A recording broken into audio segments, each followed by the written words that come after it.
ఎవరు? ఎఫెసీయులకు రాసిన పత్రిక 1వ అధ్యాయము 6వ వచనమును చదువుకుందాం.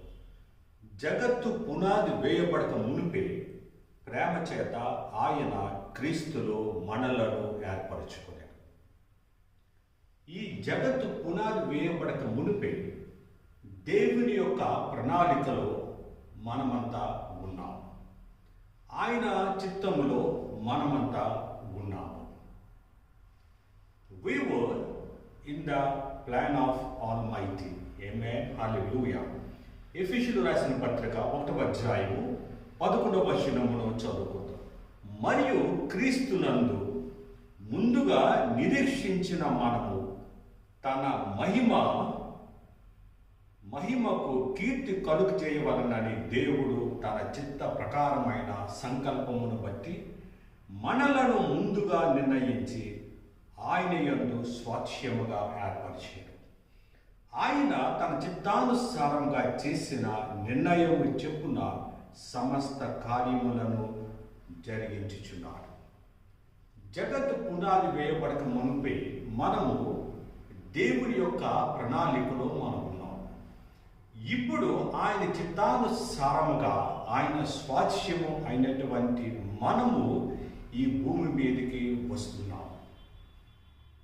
ఈ భూమికి పునాది వేయబడక మునిపే మనలను దేవుడు ఏర్పాటు చేసుకున్నాడు, ఎన్నుకున్నాడు. ఆయా సమయాలలో దేవుడు మనలను ఆయన యందు ఆయన ప్రణాళికలో ఉన్నటువంటి మనలను దేవుడు తన స్వాస్థ్యముగా ఏర్పరచుకొని తన చిత్తానుసారముగా సమస్త కార్యములను జరిగించుచున్నాడు. అలాగని మన భూమి మీదకి వచ్చి ఉన్నాం. ఆమేన్. హల్లెలూయా. దేవునికి మహిమ కలుగును గాక. ఎఫెసీయులకు రాసిన పత్రిక 2వ అధ్యాయం 7వ వచనమును చదువుకుందాం.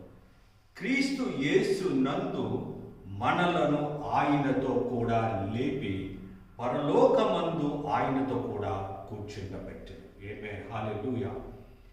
దేవుడు సిలువ వేయబడినప్పుడు మనము ఎక్కడున్నామంటే దేవుని యొక్క ప్రణాళికలో ఉన్నాము, దేవుని యొక్క చిత్తంలో మనం ఉన్నాము.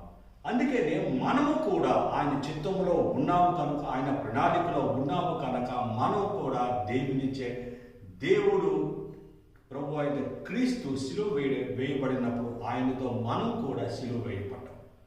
ఎందుకంటే మనం ఆయనలో ఉన్నాము, మనము ఆయన యొక్క సంకల్పమై ఉన్నాము, ఆయన స్వాస్థ్యమై ఉన్నాము, ఆయన ప్రణాళికలో మనం ఉన్నాము కనుక మనం కూడా క్రీస్తుతో కూడా సిలువ వేయబడ్డాము.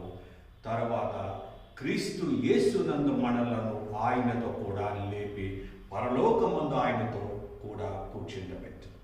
ఇది నీవు అయి ఉన్నావు. నీ పైన దేవుని యొక్క ఉద్దేశ్యము చాలా గొప్పది, దానిని వివరించలేము.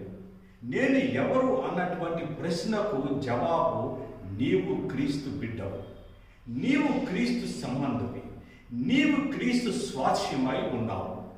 దేవుడు ముందుగా నిన్ను ఏర్పాటు చేసుకున్నాడు. You are a chosen people in the name of Jesus. Amen. Hallelujah. దేవుడు నిన్ను ఎన్నుకున్నాడు కాబట్టి అపవాది నీ మీద దాడి చేస్తూ ఉంటాడు.